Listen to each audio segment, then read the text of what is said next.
اعوذ باللہ من الشیطان الرجیم بسم اللہ الرحمن الرحیم الطلاق مرتان فامساک بمعروف او تسریح باحسان صدق اللہ العظیم۔ پچھلی نشست میں جو مضامین آئے تھے ان میں سے ایک کے بارے میں مجھے احساس ہوا کہ میں نے ایک بات شروع کی تھی لیکن نامکمل رہ گئی۔ آیت الاختلاف کے بارے میں نے عرض کیا تھا کہ وحدت ادیان کے فلسفے کا ایک جز صحیح ہے، ایک غلط ہے۔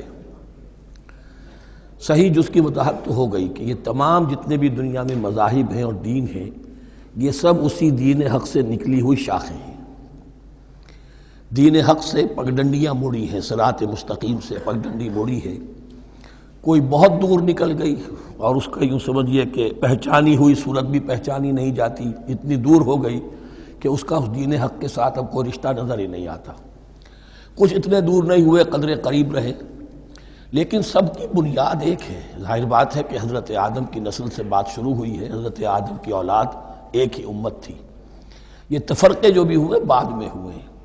تو وحدت ادیان اس اعتبار سے صحیح ہے کہ دنیا میں تمام ادیان، تمام نظام، تمام مذاہب جو ہیں وہ در حقیقت ایک ہی دین حق کی بگڑی ہوئی شکلیں ہیں، بدلی ہوئی شکلیں ہیں، لیکن اسی سے نکلی ہوئی شاخیں ہیں جنہوں نے شکلیں اپنی بدل لی ہیں۔ غلط حصہ یہ کہ اب جو یہ سب کچھ موجود ہے ان کو ایک کہنا یہ جہالت ہے۔ اب ان کو ظاہر بات ہے کہ ان کی شکلیں اتنی ہو چکی ہیں مختلف ایک دوسرے سے، اور اتنی ان میں تحریفات ہو چکی ہیں، اتنا تغیر و تبدل ہو چکا ہے کہ اب ان کو ایک کہنا موجودہ شکل میں یہ در حقیقت فتنہ ہے اور جہالت ہے۔ دوسری بات جو آخری مضمون آیا تھا 28ویں رکوع میں، دیکھیے اس کی ایک تمہید ہے، وہ سمجھ لیجئے انسانی تمدن کا اہم ترین اور بنیادی ترین مسئلہ کیا ہے۔ تمدن کا ایک ہے انسانی زندگی کا مسئلہ۔ انسانی زندگی کا سب سے بڑا پہلا مسئلہ وہی ہے کہ جو حیوانی زندگی کا بھی ہے، اپنی مادی ضروریات، پیٹ کھانے کو مانگتا ہے، سب سے پہلے یہی ہے، اس میں کوئی شک نہیں۔ لیکن اس کے بعد جب دو انسان ملتے ہیں اور اس سے تمدن شروع ہوتا ہے، اس کا سب سے بڑا مسئلہ ہے انسان کی شہوت۔ اللہ نے دو جنسیں بنا دی ہیں، مرد ہیں، عورت ہیں، اور ان دونوں کے درمیان تعلق سے نسل آگے چلتی ہے۔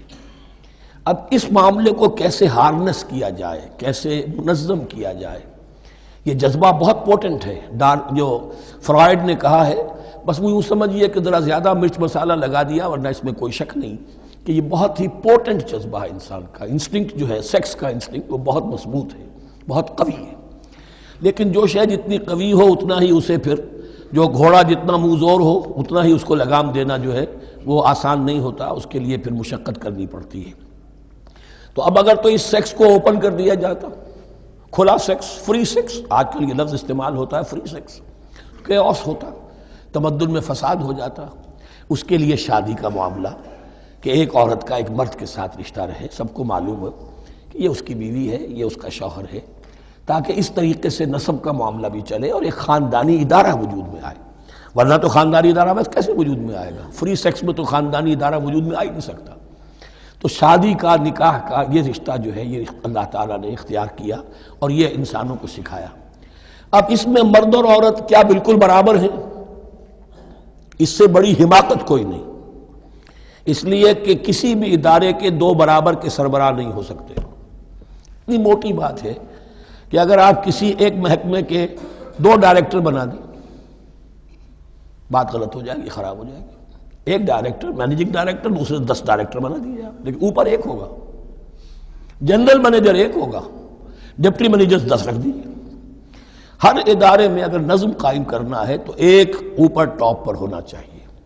لہذا جب ایک مرد اور ایک عورت، مرد اور عورت انسان ہونے کے ناطے بالکل برابر ہیں، ایک ہی باپ کے نطفے سے بیٹا بھی ہے، بیٹی بھی ہے، ایک ہی ماں کے رحم میں بھائی نے بھی پرورش پائی ہے اور بہن نے بھی، اس اعتبار سے وہ برابر ہیں۔ شرف انسانیت میں، نوع انسانی کی حیثیت سے، human dignity and honour, they share both equally, absolutely equally. لیکن جب ایک مرد اور ایک عورت مل کر خاندان کے بنیاد رکھتے ہیں تو اب یہ برابر نہیں رہے۔ جیسے انسان سب برابر ہیں، لیکن چپڑاسی اور افسر برابر نہیں ہے، اس کے کچھ اور اختیارات ہیں، اس کے کچھ اور اختیارات ہیں، اس کے کچھ اور فرائض ہیں، اس کے کچھ اور فرائض ہیں۔ اس طریقے سے اس رشتے کے معاملے میں اور یہ بھی نوٹ کر لیجئے کہ یہی وجہ اس قدر تفصیل کے ساتھ سب سے پہلے احکام قرآن میں دیے جا رہے ہیں اسی آئلی قوانین کے متعلق۔ لیکن تمدن کی جڑ بنیاد یہ ہے، یہاں سے خاندان بنتا ہے، اور خاندانوں کے اجتماع کا نام معاشرہ ہے۔ خاندان کا نظام، اب ہمارا پاکستانی جو معاشرہ ہے، اگر ہماری 14 کروڑ تعداد ہے اس وقت، 7 افراد ایک خاندان کے اگر آپ شمار کر لیں تو آپ سمجھیے اتنے خاندان ہماری دنیا میں اس وقت موجود ہیں، 2 کروڑ خاندان ہیں، ان خاندانوں پر مشتمل ہے۔ خاندان کا ادارہ مستحکم ہوگا، معاشرہ مستحکم ہو جائے گا۔ خاندان کے ادارے میں صلاح ہوگی، فلاح ہوگی، معاشرے میں صلاح و فلاح آئے گی۔ وہاں فتور ہوگا، فساد ہوگا، بے چینی ہوگی، ظلم ہوگا، ناانصافی ہوگی، وہاں کنفلکٹس ہوں گے، میاں اور بیوی میں جو ہے جھگڑے ہو رہے ہوں گے تو اولاد کی تو جو ہے پھر وہاں تربیت صحیح نہیں ہو سکتی، ان کی تربیت میں منفی چیزیں شامل ہو جائیں گی۔ تو یہ ساری چیزیں جس کی وجہ سے بڑی تفصیل سے قرآن مجید میں احکام دیے گئے ہیں آئلی قوانین، ان میں جہاں تک یہ معاملات ہے، طلاق کا معاملہ ہے، اس میں برابر نہیں ہے۔ شادی کرنے میں عورت کو بھی حق ہے، وہ شادی سے انکار کر دے، جبر نہیں کیا جا سکتا۔ ایک مرتبہ وہ نکاح میں آ گئی ہے تو اب شوہر کا پلڑا بھاری ہے، شوہر اسے طلاق دے سکتا ہے، اگر ظلم کے ساتھ دے گا اللہ کے ہاں جواب دہی کرے گا اور پکڑ ہو جائے گی، لیکن اختیار ہے۔ وہ خود طلاق نہیں دے سکتی، البتہ طلاق حاصل کر سکتی ہے، خلا جسے ہم کہتے ہیں، وہ عدالت کے ذریعے سے، بڑوں کے ذریعے سے، رشتہ داروں کے ذریعے سے خلا کرے، لیکن طلاق دینے کا حق اس کو برابر نہیں ہے مرد کی طرح۔ اسی طرح اگر ایک طلاق دی تھی مرد نے اور اب یہ عدت پوری نہیں ہوئی ہے، وَبَعُولَتُهُنَّ أَحَقُّ بِرَدِّهِنَّ، اب وہ کہے تو نے طلاق دے دیا، میں تیرے گھر میں بسنے کو تیار نہیں ہوں، نہیں، اختیار مرد کا ہے، عدت کے اندر 3 مہینے کے اندر وہ اس کو واپس لے سکتا ہے، رجوع، اس کو طلاق رجعی کہتے ہیں۔ یہ تمام چیزیں ایسی ہیں کہ بہرحال خواتین کو اچھی نہیں لگتی، اور آج کی دنیا میں تو جو یہ مرد و عورت کی مساوات کا سلسلہ ہے، یہ شیطان کا سب سے بڑا فلسفہ اور معاشرے میں فساد اور گندگی پیدا کرنے کا اس کا سب سے بڑا ہتھیار ہے۔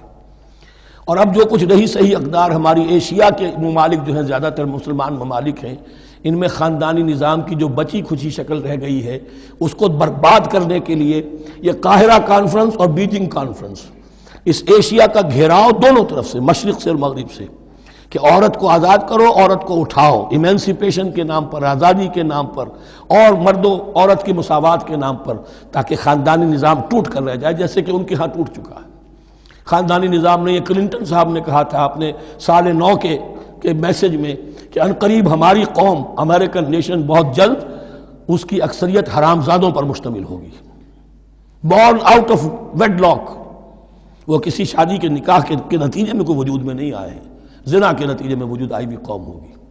1 پیرنٹ فیملی رہ گئی ہے، ماں ہی باپ ہے اور وہی ماں ہے، اور وہ دونوں وہ جانتے ہی نہیں۔ اب وہاں بڑی ایک مہم اٹھ رہی ہے کہ ہر انسان کا حق ہے کہ اسے معلوم ہو کہ میرا باپ کون ہے۔ وہاں تو بہت سے لوگ پتہ ہی باپ کون ہے میرا، کیا پتہ۔ یہ تباہی ہے جو اس معاشرے پر آ چکی ہے، اور ہمارے ہاں بھی لوگ اسی معاشرے کی نقالی پر چل رہے ہیں۔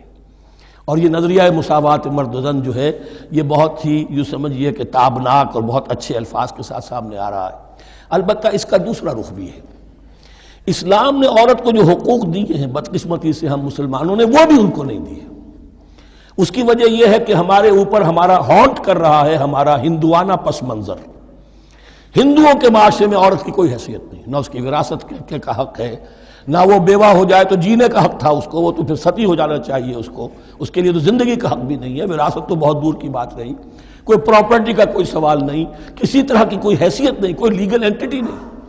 لیکن ہم مسلمان تو ہو گئے، ہمارے آباء و اجداد، تربیت ہوئی نہیں، لہذا ہمارے اوپر وہی تصورات ہیں، عورت کو جو ہے پاؤں کی جوتی کی طرح سمجھنا۔ یہ جو کچھ ہم کر رہے ہیں ان کے جائز حقوق بھی انہیں نہیں دیتے، اس کے نتیجے میں ہم جو مغرب کا ہم پر حملہ ہے اس کو مؤثر کرنے میں گویا ہم مدد دے رہے ہیں۔ اگر ہم اپنی خواتین کو وہ حقوق نہیں دیں گے، اگر ان کے لیے جو اللہ نے جو مقرر کیا ہے وہ انہیں نہیں دیا جائے گا، تو ظاہر بات ہے کہ رد عمل میں پھر جو یہ نعرے ہیں اور بڑے خوشنما جو دعوت اٹھتی ہے وہ لازماً انہیں کھینچ کر لے جائے گی۔ تو اس طرف بھی خیال رکھیے، اور ہمارے ہاں دیندار گھرانوں میں خاص طور پر یہ بات ہوتی ہے، اس کو سمجھنا چاہیے کہ عورتوں کے کیا حقوق ہیں، ان کی دلجوئی کتنی کرنی چاہیے۔ حضور نے کیا فرمایا ہے؟ خیرکم خیرکم لأہلہ وانا خیر لأہلی، خیر منکم لأہلی، تم میں سے بہترین لوگ وہ جو اپنے گھر والوں کے لیے اچھے ہوں، بہترین لوگ وہ ہیں۔ ان کے حقوق کا لحاظ ہو، ان کے ساتھ سلوک ہو، ان کی دل جوئی ہو، ان کے احساسات کا بھی پاس کیا جائے۔ البتہ جہاں شریعت کا اور دین کا معاملہ آ جائے، نتھنگ ڈوئنگ، سیدھی سیدھی بات، یہ تلوار کی طرح آپ ننگے ہو جائیں اس وقت کہ یہ معاملہ دین کا ہے، اس میں میں تمہاری کوئی رعایت نہیں کر سکتا، ہاں میرے معاملات کے اندر جو بھی تم چاہو میں نرمی کروں گا، یہ ہو سکتا ہے۔ بس اس کو ذہن میں رکھیے، یہ کڑوی گولی ہے۔ وَلَهُنَّ مِثْلُ الَّذِي عَلَيْهِنَّ بِالْمَعْرُوفِ وَلِلرِّجَالِ عَلَيْهِنَّ دَرَجَةٌ۔ اب درمیان کے الفاظ کو تو جدید جو ہمارے ہیں دانشور وہ لے لیتے ہیں، اوپر کا نہیں دیکھتے کہ بَعُولَتُهُنَّ أَحَقُّ بِرَدِّهِنَّ، برابری کہاں رہی؟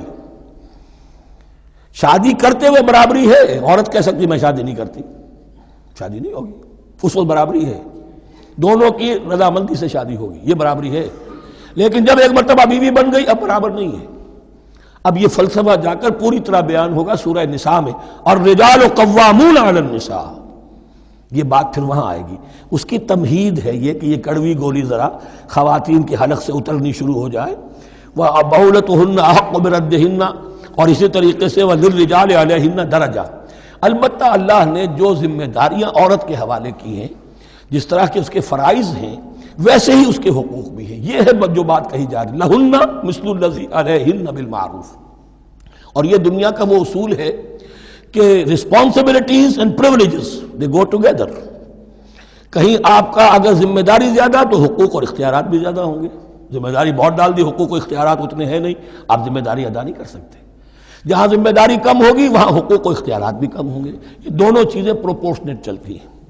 اب چلیے آگے، مجھے اندیشہ ہے کہ میں نے خاصا وقت اس میں لگا دیا۔ الطلاق مرتان، طلاق دو مرتبہ ہے، یعنی ایک شوہر کو دو مرتبہ طلاق دے کر اور رجوع کر لینے کا حق ہے۔ ایک دفعہ طلاق دی اور عدت کے اندر رجوع کر لیا، ٹھیک ہے، پھر طلاق دی اور عدت کے اندر رجوع کر لیا، ٹھیک ہے، تیسری مرتبہ طلاق دی اب رجوع نہیں کر سکتا۔ الطلاق مرتان، دو مرتبہ ہو سکتا ہے۔ فَإِمْسَاكٌ بِمَعْرُوفٍ أَوْ تَسْرِيحٌ بِإِحْسَانٍ، اب اس کے بعد فیصلہ کرو، یا تو روکو اس کو اپنے گھر میں تو وہ بھی نیکی کے ساتھ، بھلائی کے ساتھ، تنگ کرنے کے لیے نہیں، پریشان کرنے کے لیے نہیں، اور تسریح بِإِحْسَان، یا رخصت کر دینا ہے اچھے بھلے طریقے سے، بھلے مانسوں کی طرح، خوبصورتی کے ساتھ روکو تو بھلائی کے لیے، اور اگر رخصت کرنا ہے تو خوبصورت انداز میں۔ وَلَا يَحِلُّ لَكُمْ أَن تَأْخُذُوا مِمَّا آتَيْتُمُوهُنَّ شَيْئًا، اور تمہارے لیے ہرگز جائز نہیں ہے کہ جو کچھ تم نے انہیں دیا تھا اس میں سے کچھ بھی واپس لو، جو بھی تم نے انہیں مہر دیا تھا اس میں سے کچھ واپس نہیں لے سکتے جب تم طلاق دے رہے ہو۔ ہاں اگر عورت طلاق مانگے تو اسے اپنے مہر میں سے کچھ چھوڑنا پڑے گا، یہ دوسری بات ہے، لیکن جب بر طلاق دے رہا ہے تو پھر وہ نہیں روک اس کو اس میں سے جو بھی کچھ دیا ہو، یہاں تک کہ آیا ہے کہ اگرچہ تم نے ان کو احداہن قنطارا، سونے کے ڈھیر دیے ہوں، ان میں سے بھی کچھ نہیں لے سکتے واپس۔ وَلَا يَحِلُّ لَكُمْ أَن تَأْخُذُوا مِمَّا آتَيْتُمُوهُنَّ شَيْئًا إِلَّا أَن يَخَافَا أَن لَّا يُقِيمَا حُدُودَ اللَّهِ، البتہ اگر وہ دونوں یہ سمجھیں کہ ہم حدود اللہ کو قائم نہیں رکھ سکیں گے۔ مراد کیا ہے کہ فیملی لائف کے ضمن میں جو اللہ نے احکام دیے ہیں، جو آداب ہیں، جو ان کے مقاصد ہیں، وہ ہمارے مابین اتنی موافقت مزاجی نہیں ہے کہ ہم ساتھ چل سکیں۔ ایک عورت اگر یہ محسوس کرتی ہے فَإِنْ خِفْتُمْ أَلَّا يُقِيمَا حُدُودَ اللَّهِ فَلَا جُنَاحَ عَلَيْهِمَا فِي مَا افْتَدَتْ بِهِ، پھر اگر اس کا یہ خیال ہے کہ یہ نہیں رکھ سکیں گے تو پھر کوئی حرج نہیں ہے ان دونوں پر کہ جو کچھ دے دلا کر عورت فدیے میں اپنے آپ کو چھڑا لے، یعنی کہہ کہ ٹھیک ہے تم نے مجھے 10 لاکھ مہر دیا تھا، میں 5 لاکھ تمہیں واپس کرتی ہوں، یا تم نے 10 لاکھ کا میرا مہر رکھا تھا، میں خلا مانگ رہی ہوں، میں صرف 5 لاکھ کا تم سے تقاضا کرتی ہوں، اسے اپنے مہر میں سے کچھ چھوڑنا ہوگا، یہ فدیہ ہے۔ تلک حدود اللہ فلا تعتدوها، یہ اللہ کے حدود ہیں، ان سے تجاوز مت کرو۔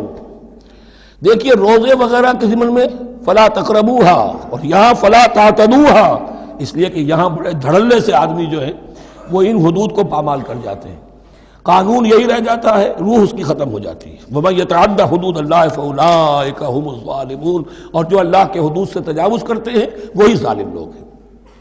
فَإِن طَلَّقَهَا، اب اگر تیسری مرتبہ طلاق دے دی، الطلاق مرتان تو ہو چکا نا، اس کے بارے میں سارے احکام آ گئے، لیکن اب اگر دے دی مراد ہے تیسری مرتبہ، فَإِن طَلَّقَهَا فَلَا تَحِلُّ لَهُ مِن بَعْدِ حَتَّىٰ تَنكِحَ زَوْجًا غَيْرَهُ، تو اب وہ اس کے لیے جائز نہیں ہوگی جب تک کہ وہ عورت کسی اور شوہر سے شادی نہ کرے، اس کو حلالہ کہتے ہیں۔ لیکن یہ حلالہ کروانا یا کرنا اور کسی کے ساتھ یہ معاہدہ کرنا تم شادی کر لو پھر طلاق دے دینا، اس پر لعنت فرمائی ہے، حضور نے لعنت فرمائی ہے۔ اور ہمارے ہاں علم میں آتی ہے، یہ بات سننے میں آتی ہے کہ بہت سے علماء نے اس کو دھندا بنا رکھا ہے۔ حلالہ مولوی مشہور ہیں مختلف شہروں کے اندر، فَإِن طَلَّقَهَا فَلَا تَحِلُّ لَهُ مِن بَعْدُ حَتَّى تَنكِحَ زَوْجًا غَيْرَهُ فَإِن طَلَّقَهَا، پھر اگر وہ بھی دوسری شادی کی دوسری جگہ پر، اس عورت نے اس شوہر سے بھی نہیں بنی، اس نے بھی طلاق دے دی، فَلَا جُنَاحَ عَلَيْهِمَا أَن يَتَرَاجَعَا، تو اب کوئی گناہ نہیں ہوگا ان دونوں پر کہ وہ رجوع کر لیں، پہلے سابق شوہر سے شادی کر لیں۔ یعنی عورت کو شاید عقل آ گئی ہو، کوئی اسی کی زیادتی تھی کہ پہلے شوہر کے ہاں بس نہیں سکی، اب دوسری مرتبہ کا تجربہ ہو گیا تو اس کے کان ہو گیا کہ کوئی غلطی میری ہی ہے، اب شاید دوبارہ وہ اپنے شوہر کی طرف، سابقہ شوہر کی طرف رجوع کرنا چاہے تو اس کی اجازت ہے۔ ان ظنا یقیما حدود اللہ، اگر ان کو یہ یقین ہو کہ وہ اللہ کے حدود کی پاسداری کر سکیں گے۔ اللہ کے حدود جو ہے احکام شریعت، ان کو بہرحال مد نظر رکھنا ہے اور فائق رکھنا ہے۔ وَتِلْكَ حُدُودُ اللَّهِ يُبَيِّنُهَا لِقَوْمٍ يَعْلَمُونَ، اور یہ وہ حدود ہیں اللہ کے جن کو وہ واضح کر رہا ہے، کھول کھول کر بیان کر رہا ہے ان لوگوں کے لیے کہ جو علم حاصل کرنا چاہیں۔ ترجمہ یہ ہوتا ہے عام طور پر جنہیں علم حاصل ہے، اصل میں کسی وقت فعل کو طلب فعل کے معنی میں استعمال کیا جاتا ہے عربی زبان میں، یعلمون جو جاننا چاہیں، جن کے اندر طلب ہے علم کی۔ وَإِذَا طَلَّقْتُمُ النِّسَاءَ فَبَلَغْنَ أَجَلَهُنَّ، تو جب تم لوگ اپنی بیویوں کو طلاق دو اور پھر وہ اپنی عدت پوری کر لیں، فَأَمْسِكُوهُنَّ بِمَعْرُوفٍ أَوْ سَرِّحُوهُنَّ بِمَعْرُوفٍ، تو اب چاہو تو روکو انہیں لیکن معروف طریقے سے، اور چاہو تو انہیں رخصت کر دو وہ بھی اچھے طریقے پر۔ وَلَا تُمْسِكُوهُنَّ ضِرَارًا لِتَعْتَدُوا، اور دیکھو ایسا نہ کرو کہ تم روکو انہیں تنگ کرنے کے لیے۔ اچھا ذرا اس کی میں اور خبر لوں گا رجوع کر کے، ذرا اگر تو طلاق ہو گئی تو آزاد ہو جائے گی، غصہ اتنا چڑھا ہوا ہے کہ ابھی وہ غصہ ٹھنڈا نہیں ہوا ہے، رجوع کر رہا ہے اس لیے کہ اسے اور پریشان کروں، اسے اور تکلیفیں پہنچاؤں۔ تو اب یہ کیا ہوا، قانون تو اجازت دے رہا ہے لیکن تم نے قانون کا مذاق اڑایا، تم نے اللہ کی دی ہوئی اس اجازت کا ناجائز استعمال کیا۔ ہاں اگر بسانے کا واقعی ارادہ ہو گیا ہے تو ضرور تم رجوع کر لو، رجوع کا حق تمہیں ہے، لیکن اگر یہ نہیں ہے، پریشان کرنا ہے، فلا تمسکوہن ولا تمسکوہن ضرارا لتعتدوا، ضدم ضدہ ان پر زیادتی کرنے کے لیے، ستانے کے لیے۔ ومن یفعل ذلک فقد ظلم نفسہ، اور جو کوئی بھی یہ کام کرے گا اس نے اپنی جان پر ظلم ڈھایا۔ ولا تتخذوا آیات اللہ ہزوا، اور دیکھو اللہ کی آیات کو مذاق اور کھیل نہ بنا لو، ٹھٹھا نہ بنا لو۔ یہ اچھی طرح جان لیجئے، law is law and there can be law which has no flaw. flawless law is impossible. اس لیے تقوی، اللہ کا خوف ہر جگہ پر بار بار، ورنہ تم اللہ کی شریعت کا تماشا بنا دو گے، ٹھٹھا بنا دو گے۔ وَلَا تَتَّخِذُوا آیَاتِ اللَّهِ هُزُوًا وَاذْكُرُوا نِعْمَتَ اللَّهِ عَلَيْكُمْ، اور یاد کرو، ذکر کرو، شعور کرو اللہ کے انعامات کا جو تم پر ہوئے ہیں۔ وَمَا أَنزَلَ عَلَيْكُم مِّنَ الْكِتَابِ وَالْحِكْمَةِ، اور جو اس نے نازل فرما دی ہے تم پر اپنی کتاب، اپنی شریعت اور حکمت، یعظکم بہ، اس کے ذریعے سے تمہیں نصیحت کر رہا ہے، سیدھا راستہ بتا رہا ہے۔ واتقوا اللہ، اللہ کا تقوی اختیار کرو۔ واعلموا ان اللہ بکل شیء علیم، اور جان لو کہ اللہ تعالیٰ کو ہر چیز کا حقیقی علم حاصل ہے۔ وَإِذَا طَلَّقْتُمُ النِّسَاءَ فَبَلَغْنَ أَجَلَهُنَّ فَلَا تَعْضُلُوهُنَّ أَن يَنكِحْنَ أَزْوَاجَهُنَّ إِذَا تَرَاضَوْا بَيْنَهُم بِالْمَعْرُوفِ، اور جب تم عورتوں کو، اپنی عورتوں کو طلاق دے دو پھر وہ اپنی عدت پوری کر لیں، تو مت آڑے آؤ اس میں کہ وہ عورتیں پھر نکاح کر لیں اپنے سابق ازواج سے، اذا تراضوا بینہم بالمعروف، جبکہ وہ آپس میں رضامند ہو جائیں بھلے طریقے پر۔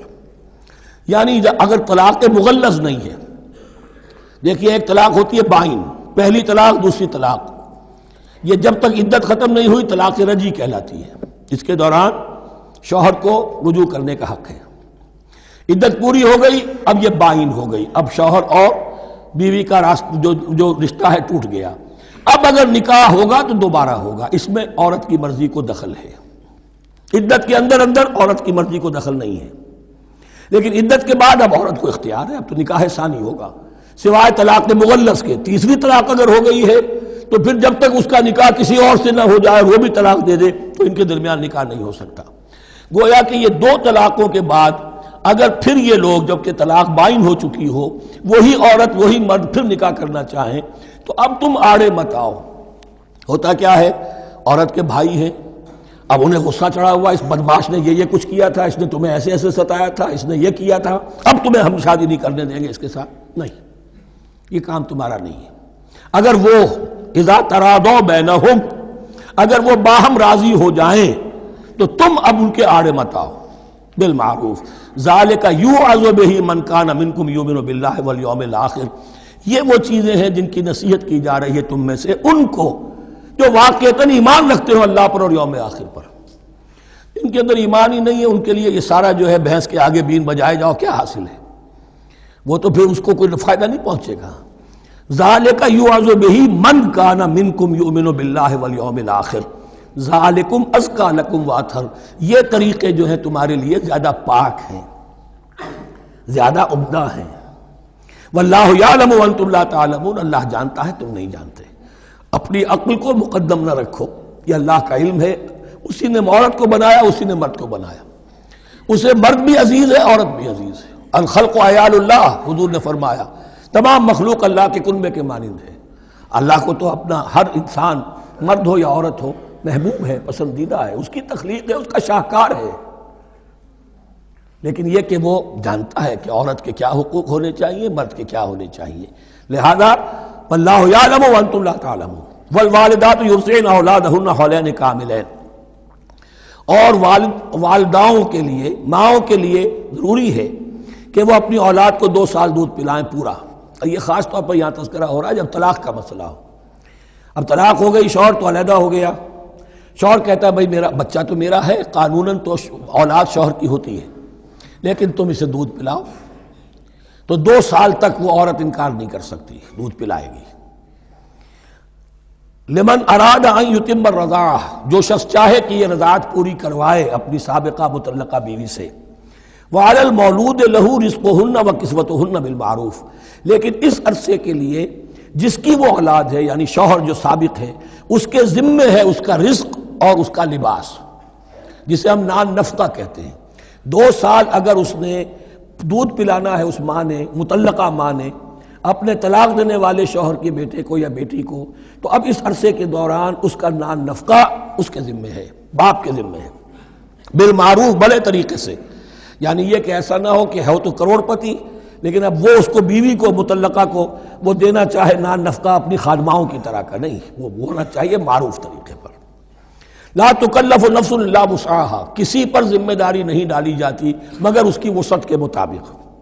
لا تضار والدۃ بولدہا، نہ تو تکلیف پہنچائی جائے والدہ کو اپنے بچے کی وجہ سے، ولا مولود لہ بولدہ، نہ جس کا وہ اولاد ہے، جس کا وہ بیٹا یا بیٹی ہے یعنی باپ، نہ اس کو تکلیف پہنچائی جائے۔ کوئی لا ضرر ولا ضرار، حضور کی حدیث ہے، دونوں کے ساتھ منصفانہ سلوک کیا جائے۔ وعلی الوارث مثل ذلک، اب فرض کیجئے وہ شخص جو تھا طلاق دینے والا وہ تو مر گیا، تو وارث کے ذمے، اس کا جو وارث ہے اس کے ذمے نان نفقہ رہے گا، اس کے اپنے مرحوم والد کی اگر اولاد اس کی کسی مطلقہ بیوی کے پاس ہے 2 سال تک دودھ پلانے کے لیے۔ فَإِنْ أَرَادَا فِصَالًا، اب یہ بھی ہو سکتا ہے کہ وہ دونوں جو ہے کہے کہ سب میں تو دودھ نہیں پلاتی، یا یہ کہ وہ شوہر چاہے ان تراض منہما، دونوں راضی ہو جائیں کہ میں دودھ نہیں پلواتی، آپ دودھ چھڑوا دیجئے، وتشاور، آپس میں رضامندی اور مشورے سے، فلا جناح علیہما، اس میں بھی کوئی حرج نہیں۔ اگر دودھ چھڑوانا چاہیں، وہ کسی اور سے دودھ پلوانا چاہتے ہیں، کوئی دایا رکھ لی ہے اس سے دودھ پلوانا چاہتا ہے، ٹھیک ہے، لیکن ہونا چاہیے جبر نہ ہو، ماں پر جبر نہ ہو۔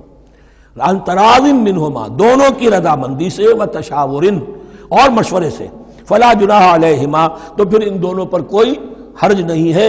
اذا سلمتم ما آتیتم بالمعروف، جب کہ تم اس کی ماں کو وہ سب کچھ دے دو جس کا کہ تم نے اسے وعدہ کیا تھا۔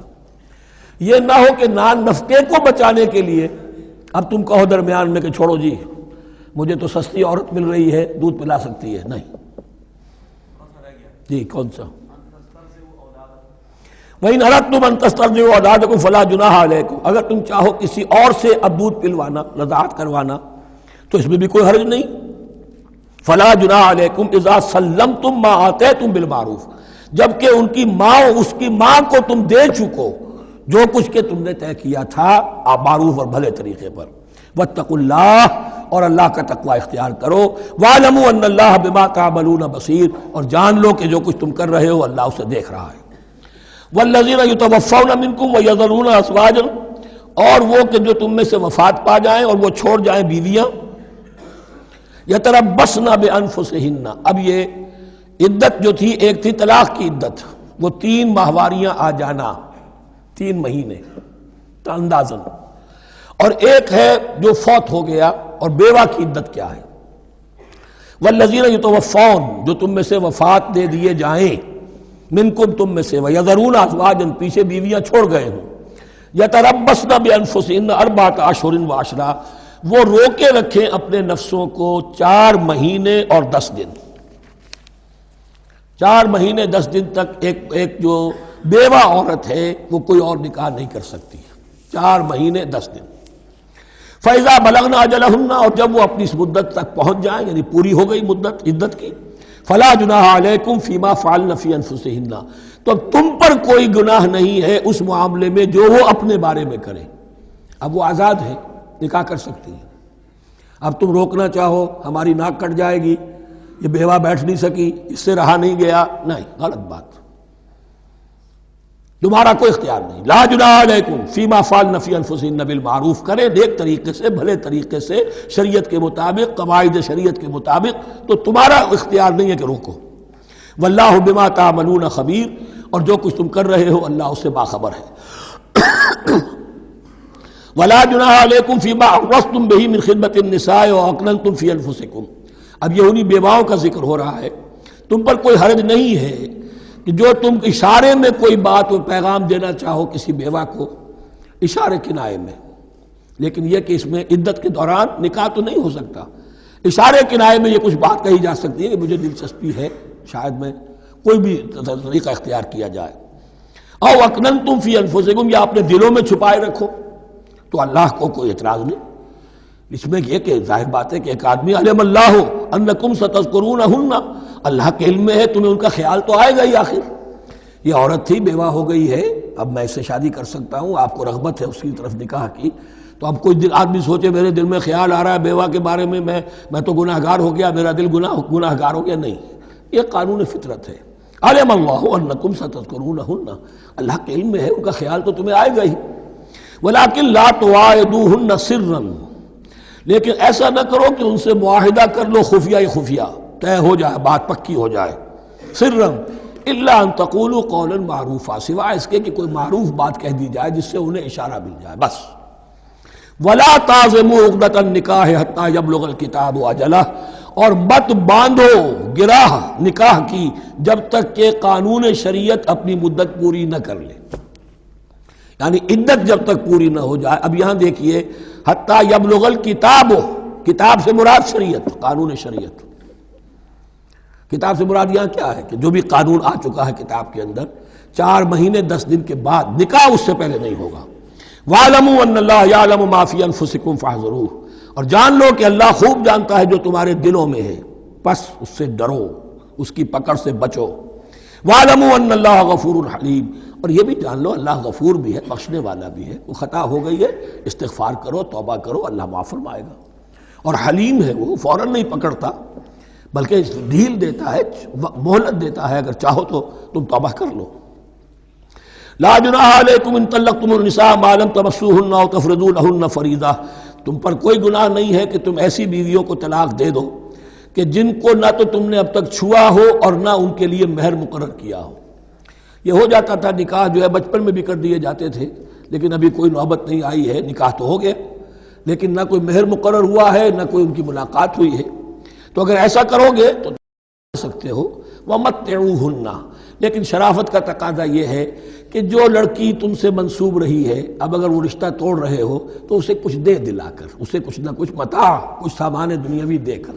مَتِّعُوهُنَّ عَلَى الْمُوسِعِ قَدَرُهُ وَعَلَى الْمُقْتِرِ قَدَرُهُ، جو وسعت والا ہے، جس کو کشائش حاصل ہے، غنی ہے، وہ اپنی حیثیت کے مطابق، اور جو تنگ دست ہے وہ اپنی حیثیت کے مطابق. متاعًا بالمعروف، اور یہ ساز و سامان دینا جو ہے یہ بھی بھلے انداز میں ہو، ایسا نہ ہو جو خیرات دی جا رہی ہو. حقا علی المحسنین، یہ حق ہے محسنین پر، یہ سمجھے کہ ہم پر اللہ تعالیٰ کی طرف سے عائد کردہ یہ ذمہ داری ہے۔ وَإِن طَلَّقْتُمُوهُنَّ مِن قَبْلِ أَن تَمَسُّوهُنَّ وَقَدْ فَرَضْتُمْ لَهُنَّ فَرِيضَةً، اور اگر دوسری شکل یہ ہے کہ تم نے طلاق دی ایسی بیوی کو کہ جس کو تم نے چھوا تو نہیں ہے لیکن مہر مقرر ہو چکا تھا، فَنِصْفُ مَا فَرَضْتُمْ، تو اب آدھا مہر جو ہے جو تم نے فرض کیا تھا، جو طے کیا تھا، اس کا آدھا تو تمہیں دینا ہی دینا ہے۔ الا یعفون، الا یہ کہ وہ معاف کر دیں، ہمیں آدھا بھی نہیں چاہیے، یا چلیے ہمیں چوتھائی دے دیجئے، او یعفو الذی بیدہ عقدۃ النکاح، یا وہ اس کے اندر جو ہے سخاوت سے کام لے کہ جس کے ہاتھ میں نکاح کی گرہ ہے، گرہ تو مرد کے ہاتھ میں وہ کھول سکتا ہے، عورت طلاق دے نہیں سکتی، لہذا کیوں نہ ایسا کرو کہ تم پورا ہی مہر دے دو۔ فرمایا وان تعفو، اگر تم درگزر کرو اور زیادہ دو، اقرب للتقوی، یہ تقوی سے قریب تر ہے، ولا تنسبوا الفضل بینکم، اپنے مابین احسان کرنا مت بھولو، اور اپنے مابین جو فضیلت اللہ نے تمہیں دی ہے عورتوں پر اس کو مت بھولو۔ تمہارا پھر ایٹیچیوڈ بھی ایسا ہونا چاہیے کہ تم اپنے بڑے ہونے کے حساب سے ان کے ساتھ نرمی کرو، ان کو زیادہ دو، ان کو جتنا بھی مہر مقرر کیا تھا اس سے بھی زیادہ دے دلا کے رخصت کرو۔ قانون میں تو صرف مہر ہوگا، البتہ قانون یہی ہے کہ اگر انہیں چھوا نہیں ہے، مقاربت نہیں ہوئی ہے، لیکن یہ کہ مہر مقرر ہو چکا تھا تو آدھا مہر تو لازماً دینا ہے۔ آدھا بھی یہ چھوڑ سکتی ہے عورت، لیکن تمہارے لیے بہتر ہے کہ تم پورا دو یا اور زیادہ دو۔ ان اللہ بما تعملون بصیر، یقیناً جو کچھ تم کر رہے ہو اللہ دیکھ رہا ہے۔ حافظوا علی الصلوات والصلاۃ الوسطی، محافظت کرو پوری طرح، چوکس ہو کر، چوکنے ہو کر تمام نمازوں کی، اور خاص طور پر صلاۃ وسطیٰ کی۔ یعنی بار بار جو آ رہا ہے جان لو اللہ جانتا ہے، جان لو اللہ دیکھ رہا ہے، جو کچھ تم کر رہے ہو اللہ کی نگاہ میں ہے، جو کچھ تم کر رہے ہو اللہ باخبر ہے، یہ سارا کچھ جو ہے یہ اللہ کی یاد ذہن میں برقرار رکھنے کے لیے تمہیں نماز دی گئی ہے۔ 5 وقتہ تم حاضر ہو، دنیا کے کاروبار سے نکلو اور آ کر پھر عہد اللہ سے اپنا جو ہے، یہ جو حفیظ کا ایک شعر ہے، آؤ سجدے میں گرے لوح جبیں تازہ کریں، سرکشی نے کر دیے دھندلے نقوش بندگی، آؤ سجدے میں گرے لوح جبیں تازہ کریں۔ یہاں پر جو ہمارا بندگی کا نقش تھا سرکشی کی وجہ سے وہ دھندلے ہو گئے ہیں، سرکشی نے کر دیے دھندلے نقوش بندگی، آؤ سجدے میں گرے لوح جبیں تازہ کریں، کہ پھر اس پر اللہ تعالیٰ کے ساتھ جو عہد کیا ہے ایاک نعبد و ایاک نستعین اسے پھر تازہ کریں۔ حافظوا علی الصلوات والصلاۃ الوسطی، صلاۃ وسطیٰ کے بارے میں بہت سے اقوال ہیں، لیکن عام طور پر اس سے مراد عصر کی نماز لی گئی ہے۔ دن میں 2 نمازیں اس سے پہلے ہیں، فجر ہے، ظہر ہے، 2 پھر بعد میں ہیں، مغرب ہے، عشاء ہے۔ وقوموا للہ قانتین، اور کھڑے ہوا کرو اللہ کے سامنے پورے ادب کے ساتھ، یعنی ایک تو رکوع ہے جس میں جھکنا ہے، سجدہ ہے جھکنے کی انتہا ہے، قیام بھی قنوت کے ساتھ ہو، معلوم ہو کہ ایک بندہ اپنے آقا کے سامنے کھڑا ہے، اس کے کھڑے ہونے کے انداز میں بھی معلوم ہو کہ تواضع ہے، عجز ہے۔ فَإِنْ خِفْتُمْ فَرِجَالًا أَوْ رُكْبَانًا، اور اگر تم خوف کی حالت میں ہو تو چاہے پیادہ چلتے ہوئے، سفر کرتے ہوئے، دشمن پیچھا کر رہا ہے، آپ کہیں جا رہے ہیں تو چاہے اب رکیں گے نماز پڑھیں گے تو وہ تعاقب میں قریب آ جائے گا، تو رجالن چلتے ہوئے، یا کہیں جلدی جانا ہے اور وہاں پر ابھی فوری طور پر حملہ کرنا ہے تو اس میں یہ ہے کہ جنگ کی حالت میں یہ رعایتیں ہیں، چلتے ہوئے اور رکبانہ یا سوار ہونے کی حالت میں بھی نماز پڑھی جا سکتی ہے۔ فَإِذَا أَمِنْتُمْ، لیکن پھر جب امن میں ہو جاؤ، فَاذْكُرُوا اللَّهَ كَمَا عَلَّمَكُمْ، پھر اللہ کو یاد کرو جیسے کہ تمہیں اس نے سکھایا ہے۔ کس نے سکھایا ہے؟ محمد الرسول اللہ نے۔ صلو کما رأیتمونی اصلی، نماز پڑھو جیسے کہ تم مجھے دیکھتے ہو میں نماز پڑھتا ہوں۔ وہ ہے اللہ کا سکھایا ہوا، اس لیے کہ یہ بھی ثابت ہے روایات سے کہ حضرت جبرائیل نے آ کر حضور کو نماز پڑھائی ہے، 2 دن پڑھائی ہے۔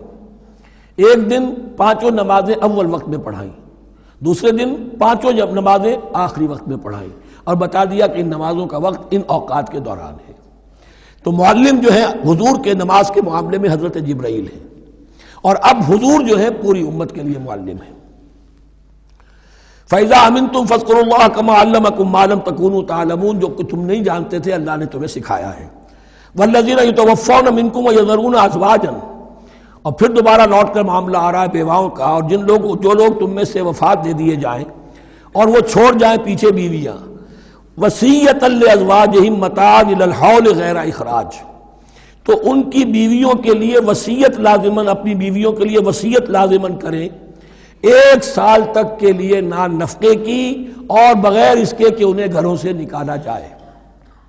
اب یوں سمجھیے اس کو، ایک شخص فوت ہوا، 4 بیویاں ہیں، ایک کے ہاں اولاد تھی، بیٹا تو اسی کا ہے، باقی 3 تو اس کی جو ہیں سوتیلی مائیں ہیں۔ ایک ماں کو تو وہ اپنی ماں سمجھ کر اس کی خدمت کرے گا، باقی 3 کو لائبلٹی سمجھے گا۔ تو فرمایا ایسا نہ ہو کہ فوراً نکال دو کہ جاؤ اپنا راستہ لو، جس سے تمہاری شادی تھی وہ گیا۔ 1 سال کے لیے انہیں گھر سے نہ نکالا جائے اور ان کا نان نفقہ دیا جائے۔ لیکن یہ بھی اصل میں تھا وصیت کا، جب یہ جو قانون آئے گا وراثت کا تو اس سے پہلے کے لیے، جیسے کہ والدین کے لیے کہا گیا تھا وصیت کرو، ایسے بیویوں کے لیے بھی کرو۔ جب ان کا حق آ گیا، اس لیے کہ شوہر مر گیا ہے تو بیوی کا حق ہے اس کی وراثت میں، بیوی مر گئی ہے شوہر کا حق ہے اس کی وراثت میں، تو وہ تو وراثت کے اندر حق معین ہو گیا، تو اب یہ وصیت کی ضرورت نہیں۔ اور اسی طرح 1 سال کا نفقہ نہیں ہے، اب نفقہ جو ہے وہ صرف عدت کے دوران کا ہے، جو ہم اس سے پہلے پڑھ چکے ہیں۔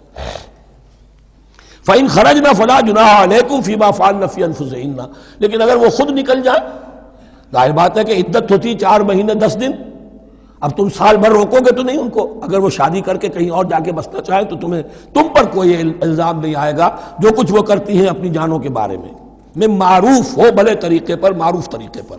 واللہ عزیز الحکیم، اور یقیناً اللہ تعالیٰ زبردست ہے، حکمت والا۔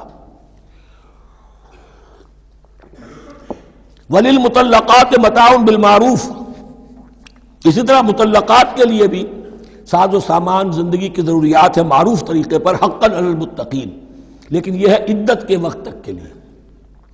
اسی معاملے میں شاہ بانو کیس میں ایک جو فیصلہ دیا تھا یہ کلکتہ ہائی کورٹ نے، اس پر پھر ہندوستان میں ایجیٹیشن ہوا۔ اس نے یہ فیصلہ دیا تھا کہ کوئی مسلمان اپنی بیوی کو طلاق دے دے تو اب وہ بیوی اگر تو دوسری شادی کر لے تب تو بات دوسری ہے، ورنہ جب تک زندہ رہے گی اس طلاق دینے والے پر اس کا نان نفقہ جو ہے رہے گا پوری زندگی تک۔ اس پر مسلمانوں نے کہا، بھارت کے مسلمانوں نے، یہ ہماری شریعت میں دخل اندازی ہے، شریعت نے صرف عدت تک کا حق رکھا ہے مطلقہ کے لیے، تم ساری زندگی کہاں سے لا رہے ہو؟ پھر وہ فساد ہوا، پھر بہت سے لوگوں نے جانیں دیں، پھر جو ہے ایجیٹیشن ہوا، لیکن پھر راجیو گاندھی کو گھٹنے ٹیکنے پڑے، اور پھر قانون بنا دیا گیا بھارت میں کہ کوئی عدالت ہندوستان کی including supreme court of India مسلمانوں کے آئلی قوانین میں دخل نہیں دے سکتی۔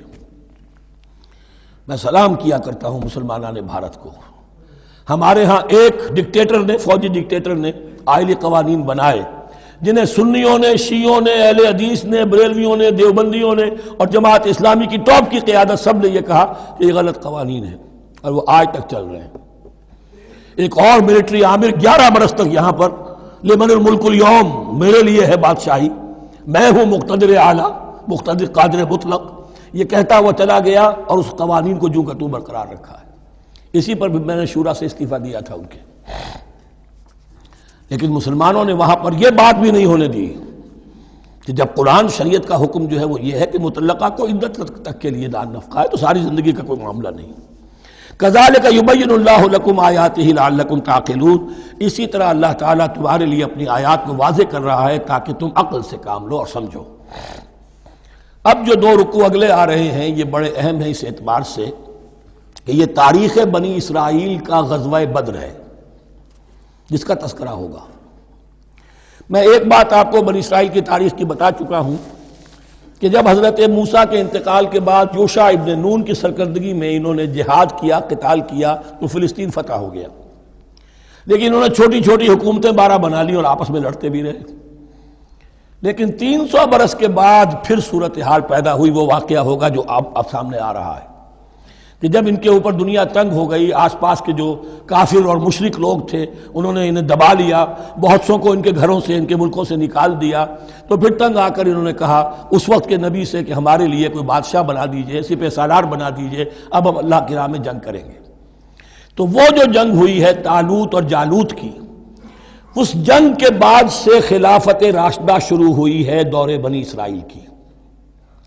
گویا کہ خلافت راشدہ دور بنی اسرائیل کی 300 برس بعد آئی ہے ان کے رسول کے انتقال کے۔ جبکہ خلافت راشدہ اس امت مسلمہ کی متصل ہے رسول اللہ صلی اللہ علیہ وسلم کے زمانے کے ساتھ، اس لیے کہ صحابہ نے جانیں دیں، خون دیا، قربانیاں دیں، اور اس کے نتیجے میں حضور کی زندگی ہی میں دین غالب ہو گیا، اسلامی ریاست قائم ہو گئی۔ تو ظاہر بات ہے اس کے بعد آپ کے انتقال کے بعد خلافت کا دور شروع ہو گیا، لیکن وہاں یہ سارے سال 300 برس گزرے ہیں، اس کے بعد ان کا دور خلافت آیا ہے، اور اس میں بھی 3 خلافتیں ہیں کہ جو متفق علیہ ہیں، ویسے وہاں تو وہ نبوتیں ہیں، طالوت علیہ السلام، داؤد علیہ السلام اور سلیمان علیہ السلام۔ چوتھی خلافت پر آ کر تقسیم ہو گئی ہے، جیسے حضرت علی کے زمانے میں چوتھی خلافت میں عالم اسلام جو ہے دارالاسلام منقسم ہو گیا کہ مصر اور شام نے حضرت علی کی خلافت کو تسلیم نہیں کیا۔ اسی طرح حضرت سلیمان کے 2 بیٹوں میں پھر ان کی مملکت تقسیم ہو گئی، ایک اسرائیل اور ایک یہودیہ، یہ 2 ریاستیں وجود میں آئی، جوڈی۔ بہرحال یہ جو واقعہ تھا کہ جس کے بعد خلافت راشدہ شروع ہو رہی ہے، اسلام کا غلبہ شروع ہو رہا ہے حضرت موسیٰ کی تاریخ میں، وہ ہے طالوت اور جالوت کی جنگ، اس کے لیے اب یہاں پر تذکرہ ہو رہا ہے، اور یہ بھی ایک آئینہ دکھایا جا رہا ہے صحابہ کرام کو، اب یہی مرحلہ تمہیں درپیش ہے۔ غزوہ بدر آیا چاہتا ہے، آئینہ، coming events cast their shadows before, تمہیں پہلے سے بتایا جا رہا ہے۔ الم تر الی الذین خرجوا من دیارہم، کیا تم لوگوں نے غور نہیں کیا، کیا تم نے غور نہیں کیا ان لوگوں کے حال پر کہ جو نکل گئے اپنے گھروں سے، وہم الوف، جبکہ وہ ہزاروں کی تعداد میں تھے، حذر الموت، موت سے ڈر کی وجہ سے، یعنی جب کفار اور مشرکین نے غلبہ کر لیا ان پر اور بہت سے ملکوں سے یہ بھاگے اپنے ملک چھوڑ کر، فقال لهم اللہ موتوا، تو اللہ نے ان سے کہا کہ مر جاؤ، ثم احیاہم، پھر انہیں زندہ کیا۔ یہاں یہ بھی ہو سکتا ہے مراد کہ فی الواقع یہ عمل ہوا ہو، اور یہ بھی مراد ہو سکتا ہے جیسے قوم مر جاتی ہے لیکن پھر اس کا نشأت ثانیہ ہو جاتی ہے، پھر اللہ نے ان کے اندر ایک جذبہ پیدا کر دیا، یعنی یہاں پر مرنا اور احیاء جو ہے وہ معنوی ہو، روحانی ہو، اخلاقی ہو، وہ بالفعل جسدی نہ ہو، لیکن اللہ کے اختیار سے باہر نہیں، اس کی قدرت میں ہے، سب کو مار کر بھی دوبارہ جلا سکتا ہے۔ ان اللہ لذو فضل علی الناس ولکن اکثر الناس لا یشکرون، اور یقیناً اللہ تعالیٰ تو اپنے بندوں پر بڑا فضل کرتا ہے، لیکن اکثر لوگ جو ہیں شکر نہیں کرتے، ناقدری کرتے ہیں اللہ کے احسانات کی۔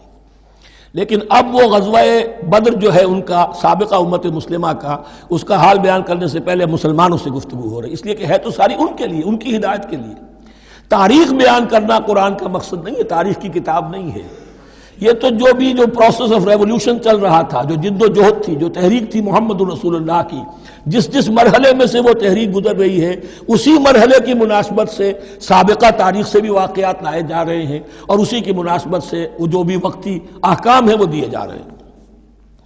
وَقَاتِلُوا فِي سَبِيلِ اللَّهِ وَاعْلَمُوا أَنَّ اللَّهَ سَمِيعٌ عَلِيمٌ، اور جنگ کرو اللہ کے راستے میں، اور جان لو اللہ تعالیٰ سب کچھ سننے والا اور جاننے والا ہے۔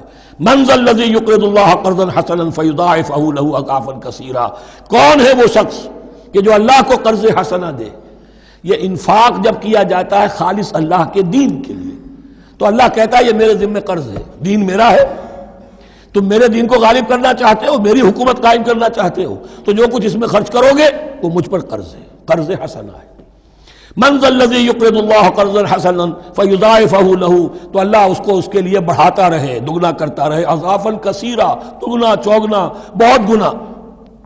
واللہ یقبض ویبسط، اور اللہ ہی کے اختیار میں کسی چیز کو چھوٹا کر دینا، سکیر دینا، اور کھول دینا اور کشائش کر دینا۔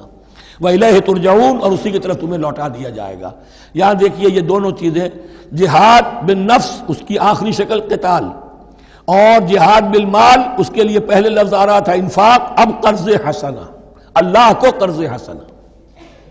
الم تر الی الملأ من بنی اسرائیل من بعد موسیٰ، کیا تم نے غور نہیں کیا موسیٰ کے بعد بنی اسرائیل کے سرداروں پر، ملا من بعد موسیٰ، اذ قالوا لنبی لہم، جبکہ انہوں نے اپنے نبی سے کہا، یہ تو میں آپ کو حدیث سنا چکا ہوں، کوئی وقت ایسا نہیں گزرا حضرت موسیٰ کے بعد کہ نبی کوئی نہ کوئی موجود نہ رہا ہو، حضرت عیسیٰ تک۔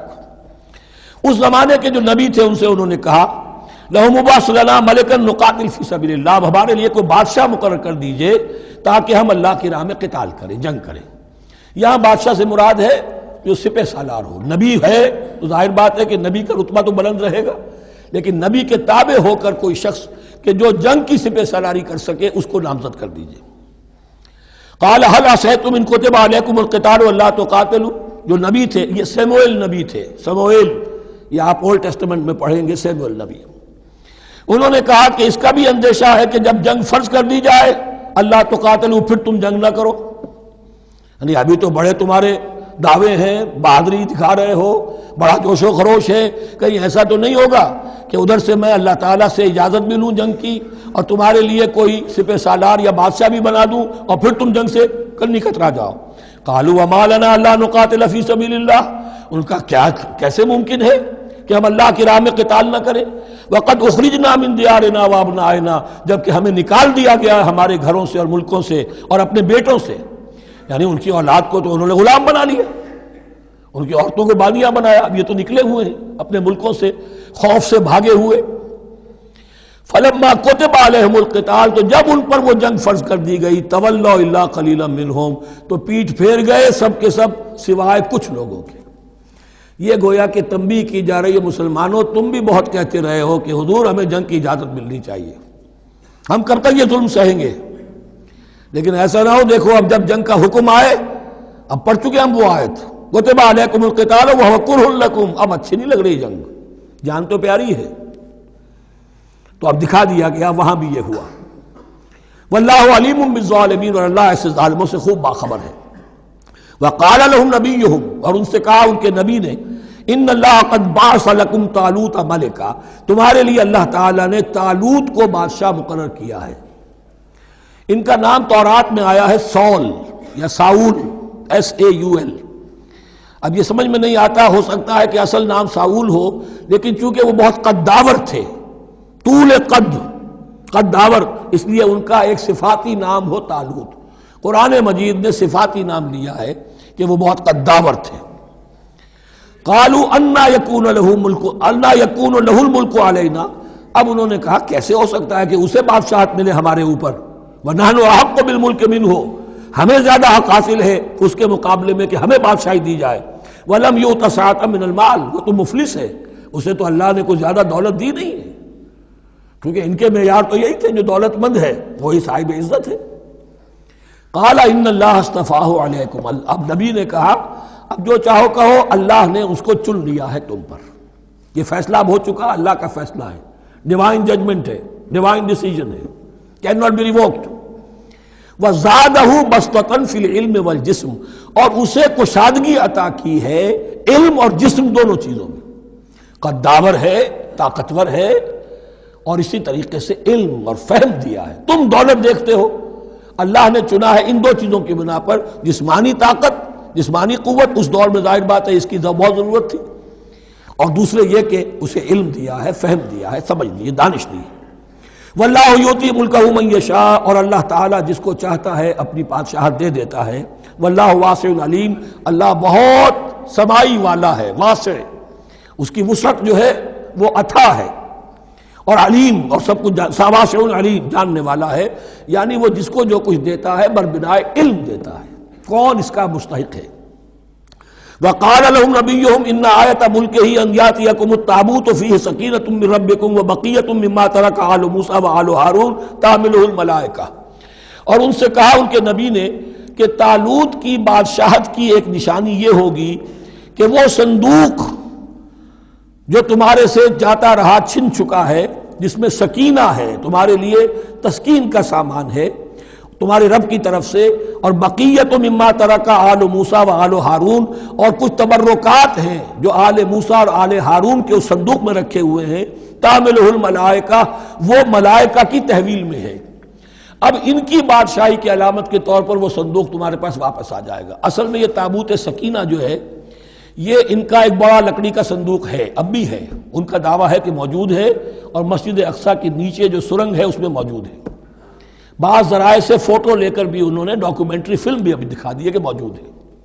نبوکدنضر نے جب گرایا تھا 586 قبل مسیح میں، جو حضرت سلیمان کا بنایا ہوا ہیکل تھا، اس کے تہخانے میں وہ رہتا تھا، اور وہیں پر جو ربائی تھے وہاں موجود تھے، ربانیین، تو جب گرایا گیا ہے اس کو ہیکل کو تو اسی میں وہ دب گئے ہیں، لیکن وہ چاروں طرف سے جو بھی تہخانہ تھا بند ہو گیا ہوگا، اور وہاں پر ان کی لاشیں بھی ہیں اور تابوت سکینہ بھی ہے۔ لیکن ہوا یہ تھا کہ جب ان کے پڑوسی ملکوں نے انہیں شکستیں دی تو وہ تابوت سکینہ بھی چھین کر لے گئے۔ اب اس میں گویا کہ ان کے لیے بہت بڑی بات تھی کہ ان کے لیے کم سے کم ایک دل کی روحانی تسکین کا سامان تھا. ہمارے پاس حضرت موسیٰ کے تبرکات ہیں، عصائے موسیٰ اس میں ہے، رکھا ہوا ہے، اب بھی ہے. اسی طریقے سے اس میں وہ جو جن تختیوں پر تورات لکھی ہوئی دی گئی تھی حضرت موسیٰ کو، وہ موجود ہے ان کے کہنے کے مطابق، اب بھی ہے. تو اس طریقے سے ان کے لیے تسکین ہوتی تھی، جیسے کہ مسلمان کو خانہ کعبہ کو دیکھ کر تسکین ہوتی ہے. تو فرمایا اس میں تمہارے لیے سکینت بھی ہے اور تمہارے آل موسیٰ اور آل ہارون کے تبرکات بھی ہیں. تحملہ الملائکہ، اس وقت وہ ملائکہ کی تحویل میں ہوا یہ کہ جہاں وہ تابوت لے گئے ان کے دشمن، وہاں پلیگ آ گئی. انہوں نے سمجھا کوئی نحوست ہے اس کے اندر جس کی وجہ سے پلیگ آ گئی ہے. انہوں نے ایک چھکڑے کے اوپر اس کو رکھا اور بیلوں کو ہانک دیا، جاؤ جدھر جانا ہے. تو حضرت سموئیل نے ان سے کہا کہ طالوت کا اللہ کی طرف سے نامزد کیے جانا ایک علامت اس کی یہ ہوگی کہ وہ تمہاری تسکین کا سامان جو تم سے چھن گیا تھا، ان کے عہد عمارت میں یا ان کے عہد ملوکیت میں تمہیں واپس مل جائے گا، اور وہ فرشتوں کی تحویل میں ہے. تو ایک روز وہ چھکڑا جو ہے وہ لیے ہوئے وہ تابوت ان کے ہاں پہنچ گیا. ان فی ذلک لآیۃ لکم ان کنتم مؤمنین، یقیناً اس میں تمہارے لیے نشانی ہے اگر تم ماننے والے ہو. فلما فصل طالوت بالجنود، اب جب حضرت طالوت اپنے لشکروں کو لے کر چلے، ان میں سے جو لوگ تو انکار کر گئے رہ گئے، جو لوگ چلے ساتھ ان کو لے کر چلے. قال ان اللہ مبتلیکم بنہر، انہوں نے فرمایا اپنے لشکر والوں سے اللہ تعالیٰ تمہاری ایک آزمائش کرے گا ایک نہر سے، دریا سے. یہی جو ہے جارڈن ریور جارڈن، اس کو کراس کر کے پھر حملہ کرنا تھا.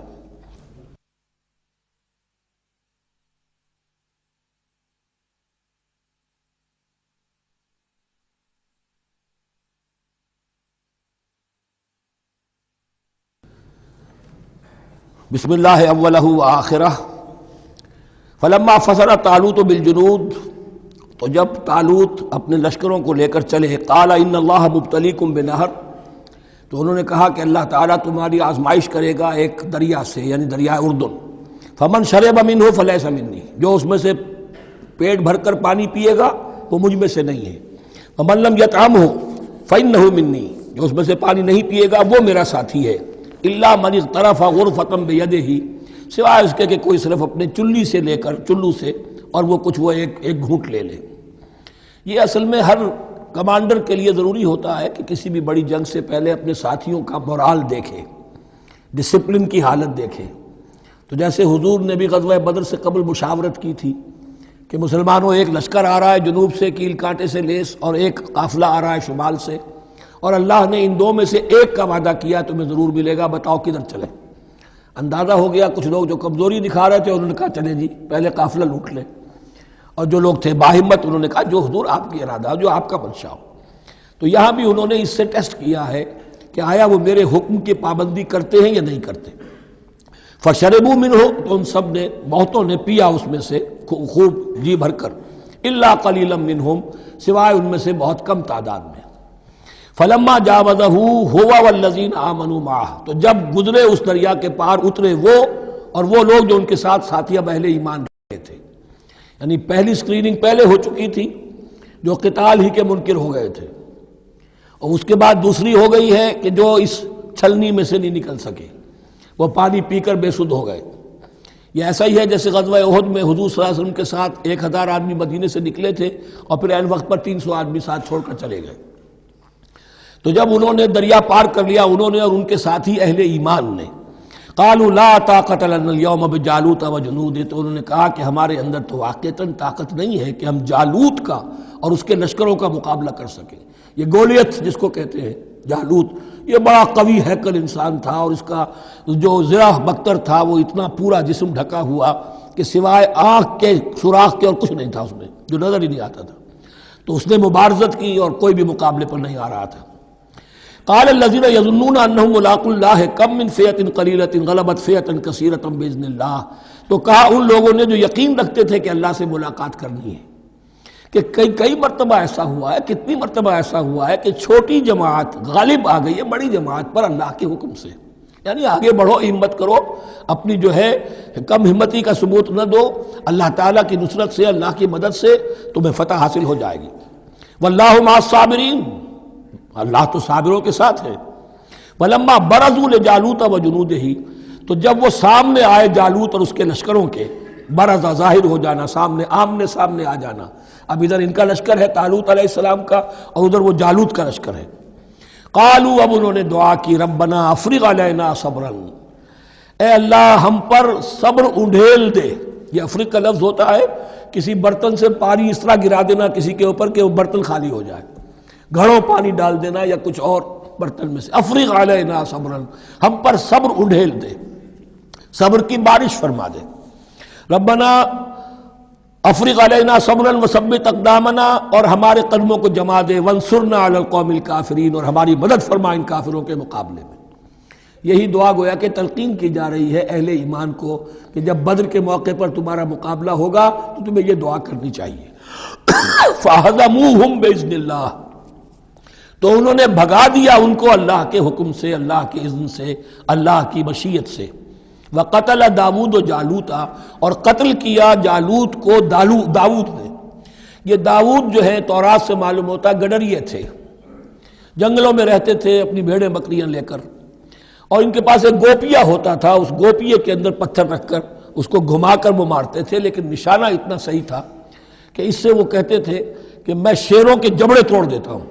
جب کبھی شیر آتے ہیں میرے بھیڑوں بکریوں کے گلوں پر حملے کے لیے، تو جب وہ آ گئے اتفاق سے، جب لشکر آمنے سامنے تھے، ادھر جالوت للکار رہا ہے آئے کوئی میرے مقابلے میں، ادھر سب کے سب سہمے کھڑے ہیں، کوئی آگے نہیں نکل رہا، تو حضرت طالوت آئے، یہ حضرت داود آ گئے اتفاقاً۔ کہا معلوم ہوا کیا سچویشن ہے، یہ ہے کہ اچھا ٹھیک ہے، میں اس غیر مختون کا میں معاملہ کرتا ہوں، اس لیے کہ یہ ان کے ہاں سب سے بڑی گالی تھی۔ حضرت ابراہیم کی ملت میں ہے ختنہ، اور یہ جو کفار اور مشرک تھے ان کے ہاں ختنہ نہیں تھی، تو نامختون ہونا ان کے ہاں یہ سب سے بڑی گالی تھی۔ اس نامختون کا پھر جو ہے میں اس کو کیفر کردار تک پہنچاؤں گا، میرے پاس یہ گوپیا ہے اور میں تو شیروں کے جبڑے توڑ دیا کرتا ہوں۔ انہوں نے پھر وہ پتھر رکھ کر اور گھمایا ہے، اور سیدھا وہ آنکھ کے سوراخ سے اس کے بھیجے کے اندر اتر گیا، اور اس طریقے سے قتل داود و جالوتا، داود نے جالوت کو قتل کیا، اور اللہ تعالیٰ نے پھر ان کو جو براتیں بتا کیے، وَآتَاهُ اللَّهُ الْمُلْكَ وَالْحِكْمَةَ وَعَلَّمَهُ مِمَّا يَشَاءُ۔ ایک تو یہ کہ طالوت علیہ السلام نے اپنی بیٹی کا نکاح ان سے کر دیا، داماد ہو گئے، اور پھر انہی کو وارث بنایا، یہ بادشاہ ہوئے۔ اللہ نے ان کو ہی ملک دیا، حکومت دی، بادشاہت دی، اور حکمت بھی دی، نبوت بھی دی، یہ دونوں اعتبارات سے ان کو اللہ تعالیٰ نے سرفراز فرمایا۔ وَعَلَّمَهُ مِمَّا يَشَاءُ، اور پھر اسے سکھایا جو کچھ کہ اللہ نے چاہا۔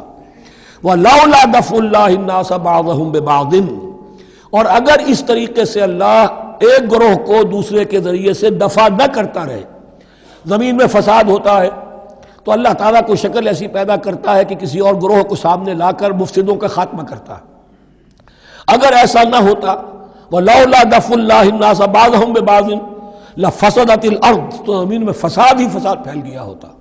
اللہ تعالیٰ نے ان جنگوں کے ذریعے سے ہر بڑا فرعون جو آتا، ہر فرعون راموسا، اللہ تعالیٰ نے کوئی نہ کوئی اس کے لیے علاج تجویز کیا ہوا ہے۔ وَلَوْلَا دَفْعُ اللَّهِ النَّاسَ بَعْضَهُمْ بِبَعْضٍ لفسدت الارض ولكن اللہ ذو فضل علی العالمین، لیکن اللہ تعالیٰ تو تمام جہانوں پر بڑا فضل کرنے والا ہے۔ تلک آیات اللہ نتلوها علیک بالحق، یہ اللہ کی آیات ہیں جو ہم پڑھ کر آپ کو سنا رہے ہیں حق کے ساتھ۔ یہ قول گویا کہ حضرت جبرائیل کی طرف منسوب ہوگا، یہ اللہ کی آیات ہیں اے مسلمانوں، اے محمد صلی اللہ علیہ وسلم، جو ہم آپ کو سنا رہے ہیں حق کے ساتھ۔ وَإِنَّكَ لَمِنَ الْمُرْسَلِينَ، اور یقیناً اے محمد صلی اللہ علیہ وسلم آپ رسولوں میں سے ہیں۔ تِلْكَ الرُّسُلُ فَضَّلْنَا بَعْضَهُمْ عَلَى بَعْضٍ، ایک بہت اہم قانون بیان ہو رہا ہے، ان رسولوں میں سے ہم نے بعض کو بعض پر فضیلت دی ہے۔ یہ میں پہلے بیان کر چکا ہوں کل، تفریق بین الرسل کفر ہے، تفضیل یہ قرآن سے ثابت ہے، کوئی افضل ہے اور کوئی مفضول ہے، کسی کو کسی اعتبار سے فضیلت ہے، کسی کو کسی اور اعتبار سے فضیلت، جزوی فضیلت ہے مختلف لوگوں کی ہو سکتی ہے، کلی فضیلت تمام انبیاء اور رسول پر محمد الرسول اللہ کو حاصل ہے۔ تلک الرسل فضلنا بعضهم علی بعض منهم من کلم اللہ، ان میں سے وہ بھی تھے جن سے اللہ نے کلام فرمایا، حضرت موسیٰ علیہ السلام۔ ورفع بعضهم درجات، اور بعضوں کے اور کسی اعتبار سے درجات بڑھا دیے.